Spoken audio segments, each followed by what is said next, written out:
আজকে মে দিবস, আজকের অনুষ্ঠান শুরু হয়েছিল একটি বিশেষ কবিতা দিয়ে। আজকের পর্বটিও শেষ করতে চাই সেরকম একটি কবিতা দিয়ে।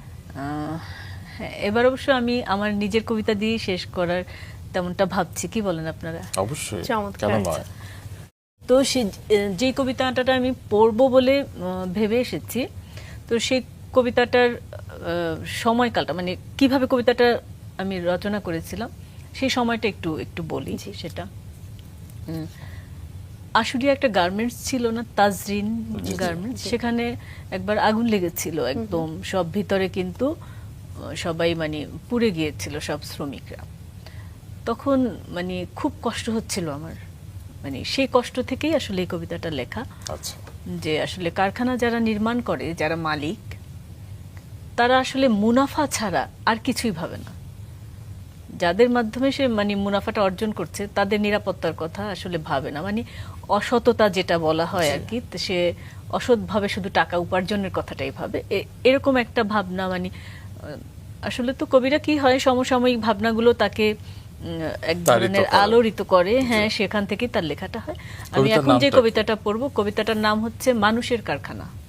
শুনি আমরা। এটা আমার প্রথম যে বইটা জলতরঙ্গ, সে জলতরঙ্গ কাব্যগ্রন্থে প্রকাশিত হয়েছিল। এই দেশে মানুষ গড়ার একটা কারখানা বানাবো ভাবছি, সেখানে সততার মেশিনে সেলাই করে বসাবো হৃৎপিণ্ড। অক্ষিকোটরে থাকবে ঝকঝকে বোতামের মতো নির্লোভ চোখ। মানুষ গড়ার কারিগর আমি, আমার শ্রমে গড়ে উঠবে একজন পরিপূর্ণ মানুষের কাঠামো। কাটিং এবং ডিজাইন আমি একাই করব। মানুষের খোলসে মোড়া বিষাক্ত বর্জ্য মাটিতে পুঁতে ফেলে অবারিত প্রান্তরে হবে আমার কারখানা। প্রকৃতির বিশুদ্ধতায় প্রাণ সঞ্চার করে আমার উৎপাদিত বিশুদ্ধ মানুষ দিয়ে সাজাবো সারা বাংলার প্রান্তর। দুর্নীতি আর দুঃশাসনের কালো ধোঁয়ায় বিপন্ন এই দেশ পরিশোধিত হবে সততার সুবাতাসে।